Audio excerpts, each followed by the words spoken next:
Ithi noma impilo yami ngaphela, noma impilo ingaqhubeka, asenamehlo umonakalo omkhulu kakhulu ngeke kusalo.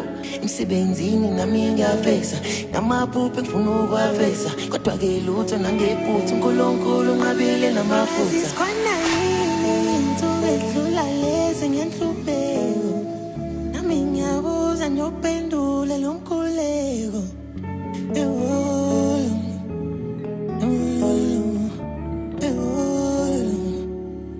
Uyangibona yini makelwane wami ngizama ngihluleka, noma sengiphumelela ubongijabulela.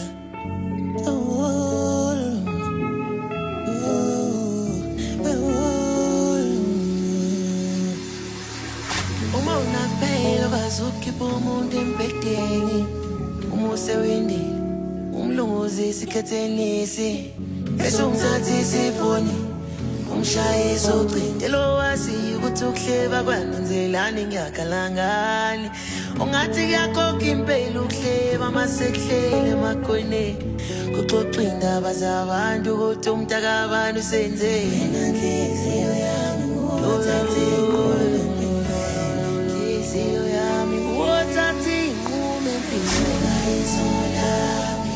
Uyizolami bo, yabiyela inhliziyo, ibiyela inhliziyo madoda. Wena nhliziyo yami ngothatha inqumo empilweni, wena nhliziyo yami ngothatha inqumo empilweni. Izolami bo, ibiyela inhliziyo, inhliziyo madoda. Wena nhliziyo yami ngothatha inqumo empilweni. Ekelele nguleka isimo sami kodwa isimo sami asishintshe. Sengizocela omunye umuntu angibeke emthandazweni, sishintshe noma ilizwi. Mihla umadala mpilo yenkululeko, nawe awusangikhumbuli. Sekuzomele ngimase phansi mina ngishone ntombeni, engathi angisenadlozi, engathi angisenaNkulunkulu. Isuke esweni mayi baba, izolami isuke esweni, ibiyela inhliziyo, inhliziyo madoda. Inhliziyo yami ngothatha inqumo empilweni, wena nhliziyo yami ngothatha inqumo empilweni. Izolami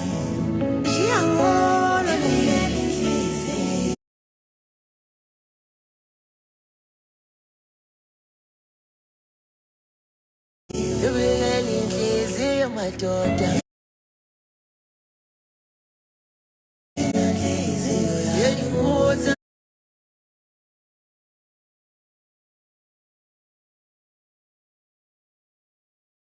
inqumo empilweni yami,